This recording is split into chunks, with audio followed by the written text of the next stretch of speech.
नमस्कार, मैं हूं नीतीश भारद्वाज और मैं फिर ले आया हूं रामायण की पावन कथा। युद्ध में घायल लक्ष्मण के प्राण बचाने के लिए हनुमान वायु गति से उड़कर लंका गए और वहां से वैद्यराज सुषेण को लेकर श्री राम के शिविर में लौट आए।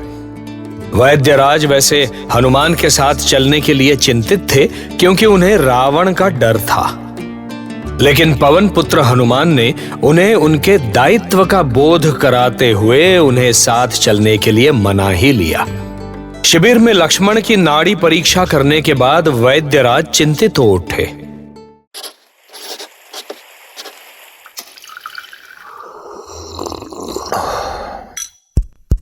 Fever stories. उन्होंने श्री राम से कहा, श्री राम, रक्त संचार मंद पड़ चुका है और शरीर पूर्णतः ठंडा हो गया है। मैंने असंख्य लोगों के प्राण बचाए हैं, किंतु इस समय मैं विवश हूं। ऐसा न कहे वैद्यराज, लक्ष्मण के बिना मैं जीवित नहीं रह सकूंगा। श्री राम, लक्ष्मण एक ही स्थिति में बच सकते हैं, यदि सूर्योदय से पहले द्रोणाचल पर्वत से संजीवनी बूटी लाई जा सके। जय श्री राम। मैं तो आपके आदेश की प्रतीक्षा कर रहा हूं प्रभु। मेरे प्रस्थान भर की देर है, लौटने में तनिक भी विलंब नहीं होगा। यहां से 100 योजन दूर उत्तर में एक पहाड़ है जिसका नाम हिमगिरी है। हिमगिरी से पूर्व में द्रोणाचल पर्वत है। उस पर्वत पर ढेर सारी बूटियां हैं। उन्हीं में से एक चमकती हुई बूटी है जिसे संजीवनी कहते हैं। बस वैद्यराज, मैं अभी जाता हूं और अभी लौटता हूं। जय श्री राम।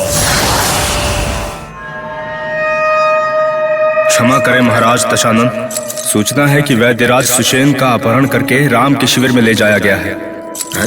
किंतु क्यों? लक्ष्मण के प्राणों की रक्षा के लिए। जिस प्राण की रक्षा विधाता नहीं कर सके, उसे सुषेण वैद्य बचाएगा। भ्रम में है वो। परंतु महाराज, वो उत्पाती वानर वैद्यराज के कहने पे औषधि लेने निकल पड़ा है।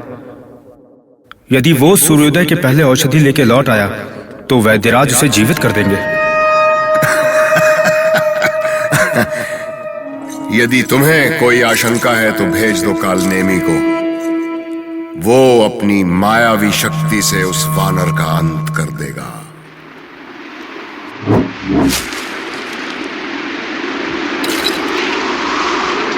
जय श्री राम।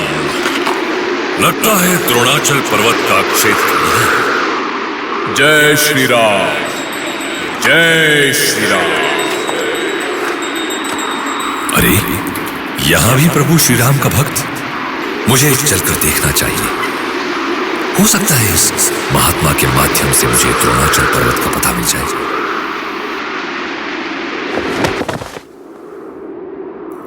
जय श्री राम। आओ हनुमान, आओ। प्रणाम स्वीकार करें महर्षि। आपने मेरा नाम कैसे जान लिया ऋषिवर? तुम संजीवनी बूटी लाने जा रहे हो ना? आप तो अंतर्यामी हैं ऋषिवर। आप तो सब कुछ जानते हैं। क्या आप बता सकते हैं कि वो संजीवनी कहां मिलेगी? ठीक है, तुम उस सरोवर में स्नान करके आओ, तुम्हारा कार्य सिद्ध होगा। सरोवर में स्नान करने से तुम्हारी शक्ति बढ़ जाएगी। ये कोई साधारण सरोवर नहीं है। श्री राम के परम भक्त हनुमान श्री राम के किसी भी भक्त पर विश्वास कर लेते थे। यहां भी वही हुआ। ऋषि के कहने पर हनुमान ने सरोवर में स्नान करने के लिए प्रवेश किया, लेकिन तभी एक भयानक दुर्घटना हुई। अरे, मेरा पैर कौन खींच रहा है? किसने पकड़ा है मेरा पैर? प्रभु, क्या हो रहा है? ऋषिवर, कहां है ऋषिवर? आप कुछ बोलते क्यों नहीं महर्षि? ये तो कोई मगरमच्छ है। तो तुम्हारा ये दुस्साहस अभी बताता हूं।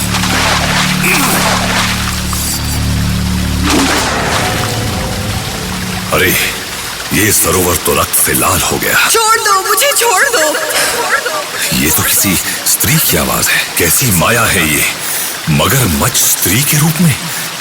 पवन कुमार, मैं यहाँ हूँ। ऊपर देखिए, मैं मुक्त हो गई हूँ। मैं पूर्व जन्म में गंधकली नाम की एक अप्सरा थी पवन कुमार। मैंने एक ऋषि का उपहास उड़ाया था, तभी से मैं राक्षसी रूप में श्रापित जीवन जी रही थी। आपने मुझे इस जीवन से मुक्ति दी।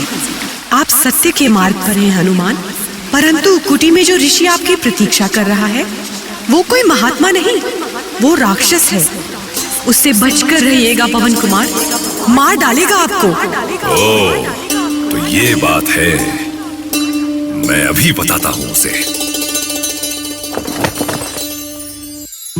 हनुमान श्री राम भक्त के रूप में कालनेमी को मारना नहीं चाहते थे, इसलिए उन्होंने उसे सबसे पहले अपने मूल रूप में आने को कहा।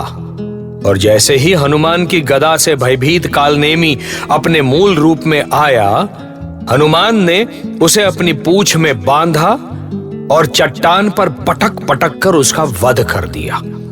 लेकिन पवन पुत्र हनुमान को तो संजीवनी बूटी समय से लेकर शिविर में लौटना था ना, तो क्या उन्हें वो बूटी मिली? ये मैं नीतीश भारद्वाज आपको बताऊंगा रामायण के अगले एपिसोड में।